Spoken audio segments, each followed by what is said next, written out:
Hello everyone. Before we get started, make sure to like and subscribe, and leave a comment saying where you're from and when you watched. That way, YouTube will continue to show you stories like this. Now, let's get started. I returned to the city in the afternoon as the pale sunlight crept through the cold trees. My apartment was still there. Everything seemed unchanged, but I couldn't escape the strange feeling that crept into every breath, like an invisible Misty walked into the room and stood still, looking at everything. The table was still in the same place. The wooden chair still had a broken leg, and the notebook was still on the shelf. But when I opened the notebook, the handwriting was no longer mine. The scribbled lines were written with my left hand while I was right-handed. I had never written like that. I walked into the bedroom and looked up at the family photo on the wall. The photo of the three of them faded away, their faces as if erased from memory. My mother's face had disappeared, leaving only the familiar shawl floating in the white space. I turned on the computer and tried to check the information about the people who had been involved in the journey down the bottomless stairs. Anna's file was no longer in the database. The newspaper articles about the disappearance disappeared. Mr.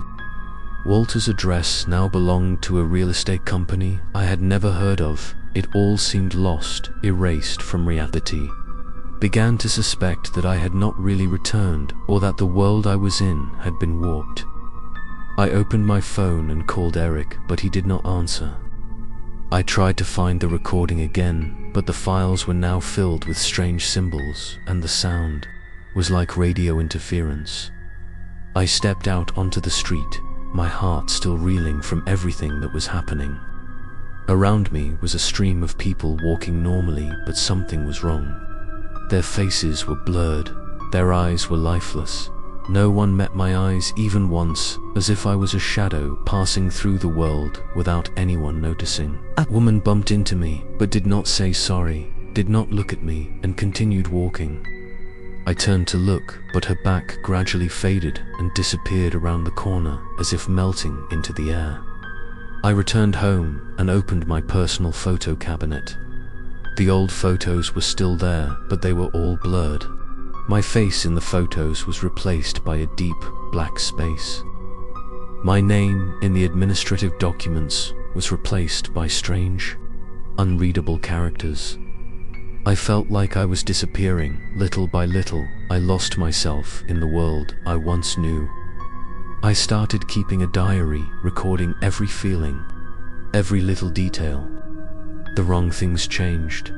Even the smallest things, like the doorknob, turned to the left instead of the right. The city map had a few streets that I was sure had never existed. Before I went to the old library where the folklore research books were stored, but the catalogue had been changed. The Black Forest section was moved to a restricted archive that no one was allowed to access unless they had permission from an organization. I had never heard of Vi asked the librarian about Johann Hartmann, but she just looked at me strangely and said that there was no record of him. Here I started having nightmares every night. I found myself falling endlessly into a bottomless well. Old memories fell away like pieces of burnt paper. I saw a dark figure standing at the bottom of the stairs, calling to me in the voices of hundreds of different people. I saw my face distorted in the mirror and crumbled to dust. One morning, I woke up and couldn't remember my name for a few minutes.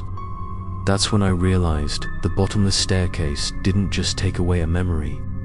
It started opening the door to enter me to continue its game. It doesn't need to keep anyone locked up forever. If it can distort their reality, it plants seeds in the mind and makes people destroy themselves as living in a warped reality. And if I don't find a way to turn everything around, I'll forget everything I decided to go back to where it all started. I have to face it once more before I'm erased from this world. Watch the next episode to see what Daniel will do to face the entity behind the bottomless staircase, and whether he can reclaim himself before it's too late.